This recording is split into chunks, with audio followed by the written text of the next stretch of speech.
Abu Sohan mungkin habis amalnya sudah ria. Satu-satunya yang akan dijadikan bekal menghadap Rasulullah hanyalah aku pernah mencintai keturunan Rasulullah. Aku pernah mencintai buzurnya. Sallu ala Nabi.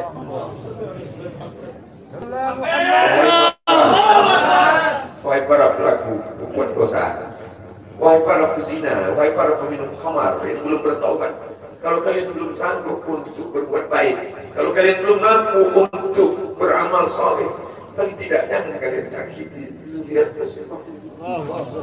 Jangan kalian keluarkan kata-kata, jangan dikeluarkan kata-kata fitnah. Bagaimana kalian akan menghadap Rasulullah? Bagaimana kalian akan menghadap Rasulullah?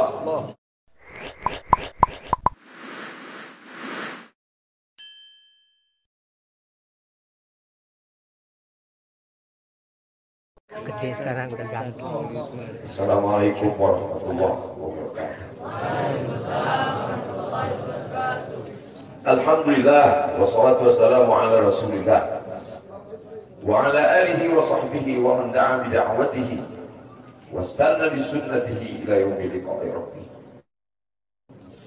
Al-habaib al-afadil al-ulama al-ajilla nafa'ana Allah bi ghaziri 'ulumihim wa bi husni adabihim wa lutfihim. Ja'alana Allah wa iyyahum ma'al habibil mustafa fi jannatil Orang yang menyambut beliau, kalau dia masih ada ikatan dinas, maka beberapa hari ini kita lihat orang itu dihukum dari jabatannya. Orang yang mengupdate status, kalau menulis nama beliau, maka Instagramnya akan diblokir. Hanya menulis namanya saja, maka Facebooknya akan ditutup. Orang menjadi takut untuk menjenguk beliau, kecuali orang-orang yang takutnya sudah dihabiskan hanya untuk Allah. Apa dosanya? Apa salahnya? Berapa triliun negeri ini pernah dirugikannya? Nikel, uranium yang pernah dijualnya ke luar negeri. Berapa BUMN perusahaan yang pernah dijualnya aset-aset negara? Ada yang pernah dia jual? Dia hanya mengajak anak muda yang selama ini pecandu narkoba menjadi bertaubat kepada Allah. Dia hanya membangkitkan semangat anak muda yang selama ini berzina menjadi orang-orang yang takut kepada Allah. Dia hanya mengajak mereka yang memakai baju hitam, pakaian hitam, berubah menjadi pakaian putih. Mereka berusaha untuk memutihkan catatan amal baik mereka di hadapan Allah. Dia hanya menyadarkan umatnya supaya sadar bahwa politik itu penting. Angkatlah pemimpin yang adil dan amanah. Dia hanya sedang mengajak umatnya supaya jangan memilih pemimpin kafir. Salahkah perbuatannya? Tidak. Dia tinggal di negara demokrasi. Dalam dunia demokrasi, siapapun berhak untuk mengajak menyuarakan kebenaran.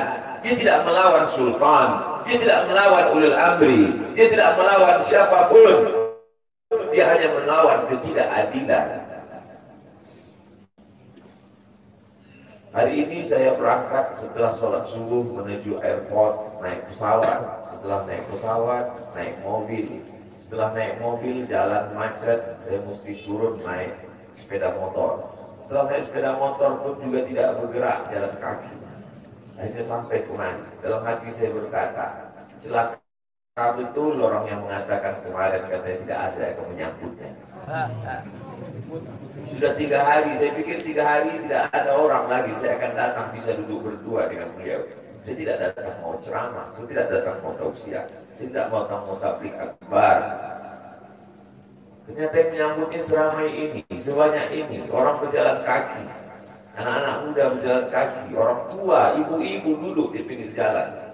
Apa yang membuat mereka datang kemari? Satu, cinta. Lagu baru ni'aliha ahabu ilayya wa asfali balwaha, kata Qais. Debu yang menempel di sandal Laila lebih dapat menghilangkan rasa sakit dan duka. Hanya cinta kepada Laila, apalagi cinta kepada zuriat Nabi Muhammad SAW. andai engkau orang alim, andai engkau hafal kitab, andai engkau mengerti kitab kuning, banyak ilmu, tapi ada kebencianmu kepada ahli bait Rasulullah SAW, hilang keberkahan hidupmu. Andai engkau punya derajat seperti seorang wali, andai engkau diangkat Allah sebagai wali, maka jatuh derajat kewalianmu hanya karena kebencianmu kepada ahli bait. Apa kata Kiai Haji Maimun Zubair? Ahli bait itu seperti Quran yang lapuk. Andai ada ahli bait itu yang nakal, yang jahat sekalipun, dia tetaplah seperti Quran yang lapuk. Quran yang buruk, andai titiknya sudah tidak ada lagi, tak akan mungkin kau akan buang. Kau tetap juga akan jaga dia, kau akan cium dia. Kenapa? La yamassuhu illal mutahharun. Allah yang mensucikan. Seorang sahabat Nabi disuruh membuang air bekas daripada bekam Rasulullah SAW. Buanglah ini, kata Rasulullah. Lalu kemudian beliau pergi ke belakang. Setelah itu dia datang lagi menghadap Rasulullah SAW. Rasul tahu apa yang dia lakukan, karena Nabi dapat wahyu. Nabi terbuka hijab, tapi Nabi ingin bertanya kepada dia. Bukan Nabi tidak tahu, Nabi tahu, diberikan Allah pemberitahuan. Nabi ingin memberitahu siapa yang tidak tahu. Kemana darah bekam tadi kau buat, kata Nabi. Ku minum ya Rasulullah. Mengapa engkau minum? Karena aku tahu bahwa darah yang mengalir dalam diriku membuat aku haram tersentuh api neraka. Mengalir darah itu dari dia kepada Sayyidatuna Fatimah, dari Fatimah kepada Sayyidina Al-Hasan, dari Sayyidina Al-Hasan ada juga kepada Sayyidina Al-Husain, dari Sayyidina Al-Husain kepada Sayyidina Ali Zainal Abidin, dari Zainal Abidin kepada Sayyidina Muhammad Al-Baqir, dari Sayyidina Muhammad Al-Baqir mengalir darah itu kepada Sayyidina Ja'far Sadiq, dari Ja'far Sadiq mengalir kepada Sayyidina Ali Al-Uraidi, dari Ali Al-Uraidi mengalir darah itu kepada Sayyidina Muhammad An-Naqib, dari Muhammad An-Naqib mengalir darah itu kepada Sayyidina Isa sampai kepada Sayyidina Ahmad bin Isa Al-Muhajir. Lalu kemudian darah itu mengalir kepada Imam As-Sakaf, Al-Idrus, Al-Haddad, Al-Abbas, dan salah satunya adalah bin Syihab, dan salah satu dari zuriat bin Syihab itu adalah Sayyidi Al-Imam Al-Akbar Al-Habib Muhammad Rizki. Kalau mau hidup tenang, beliau sudah tenang dengan anak menantunya, dengan cucunya, dengan ilmunya. Beliau meraih gelar LC dari Universitas Imam Muhammad Ibn Saud. Dia cukup dengan majlis-majlis maulidnya, cukup. Mengapa dia bersusah payah? Mengapa dia mesti kena fitnah? Dia hanya mengikut darah Sayyidina Al-Husain. Kalau mengikut Sayyidina Al-Hasan, lembut. Mengikut Sayyidina Al-Hasan, lembut sentuhannya. Maka para ahli bait ini mengikut dua aliran, Sayyidina Al-Hasan dan Sayyidina Al-Husain. Kedua-duanya saya cintai. Habaib yang mengikut Sayyidina Al-Hasan, saya datang, saya cium tangan mereka, saya bersilaturahim, lembut gaya mereka. Tapi mereka semua mengajak untuk mencintai Sayyidina wa Maulana Muhammad sallallahu alaihi wasallam. Tapi ada yang seperti Sayyidina Al-Husain, menggelegar suaranya, dia huluskan pedangnya untuk musuh-musuh Allah. Keduanya adalah sama-sama diridhai Allah. Innal Hasan wal Husain sayyida syababi ahli jannah.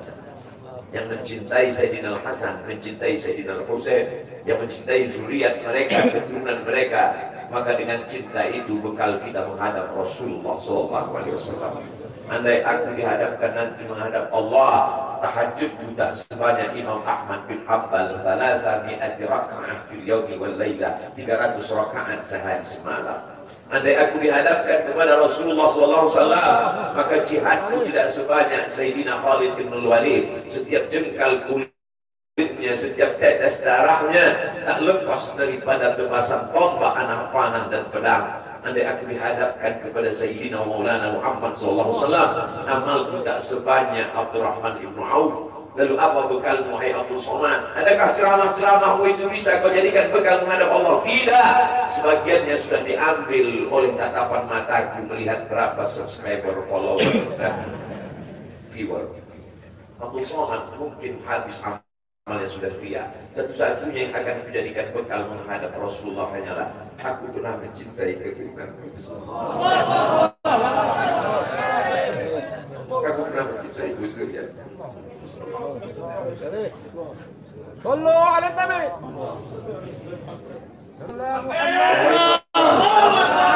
Wahai para pelaku berbuat dosa, wahai para pezina, wahai para peminum khamar yang belum bertaubat, kalau kalian belum sanggup untuk berbuat baik, kalau kalian belum mampu untuk beramal saleh, paling tidak jangan kalian cakiti zuriat Rasulullah.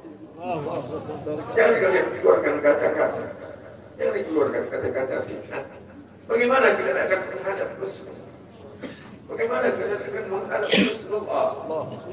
Pada saat itu seluruh umat berkumpul menghadap Nabi Adam alaihissalam. Kami tidak sanggup berdiri di padang mahsyar ini, wahai Adam. Menghadaplah kepada Allah. Kata Adam, aku tidak sanggup menghadap Allah. Karena dulu Allah berkata, la taqraba hadhihi syajarah. Jangan kau dekati pohon kulbi ini, tapi aku malah memakannya, ya Allah. Mereka datang menghadap Nabi Nuh alaihissalam. Kata Nabi Nuh, aku tak sanggup menghadap Allah karena anakku durhaka. Sa'awi ila jabalin ya'simuni minal ma'. Aku akan naik ke atas bahtera perahu yang bisa menyelamatkan aku dari air. Aku tak sanggup menghadap Allah, kata Nabi Nuh alaihissalam. Mereka menghadap kepada Nabi Musa, aku tak mampu, kata Nabi Musa. Mereka menghadap kepada Nabi Isa, aku pun malu kepada Allah karena aku mereka jadikan sembahan di atas muka bumi Allah. Mereka hanya mampu menghadap Sayyidina Maulana Muhammad SAW. Wahai para pezina, wahai para pelaku dosa, kalau kalian belum mampu beramal soleh, belum mampu bertobat, paling tidak jangan kalian zina zuriat Rasulullah SAW. Bagaimana kalian akan menghadap Rasulullah? Pada saat itu tak ada syafaat. Man alladhi yashfa'u 'indahu illa bi'idhnih. Tak ada satu pun yang bisa memberikan syafaat kecuali Sayyidina wa Maulana Muhammad sallallahu alaihi wasallam. Wahai para pemimpin yang hari ini kau dititipkan amanah kekuasaan. Beberapa hari ini kau lihat apa yang dilakukan orang kepada Donald Trump. Kurang hebat apa lagi Trump? Negara adidaya, kekuasaan, kaya raya. Tapi ketika kekuasaan itu diambil oleh Joe Biden, kita pun malu melihat video ejekan-ejekan itu. Kalau hari ini kau punya kekuasaan, saudara, sampai masanya kau juga akan mengalami seperti yang dialami oleh Trump. Jabatan itu cabut Allah Ta'ala. Saya masih melihat video bagaimana Bapak Susilo Bambang Yudhoyono sampai ke Pekanbaru beberapa tahun yang lalu. Di depan balihonya disobek. Beliau jenderal, ganteng, punya partai. Tapi setelah kekuasaan itu tak ada di tangannya, difitnah, dibully, balihonya disobek. Bagaimana agaknya ketika tiga hal itu tak ada pada diri kita. Tidak jenderal, tidak ganteng, dan tak pula punya partai. Fakta biru yang dilakukan menangkap ikan di Bukit Selasih. Demikian, terima kasih. Assalamualaikum warahmatullahi wabarakatuh.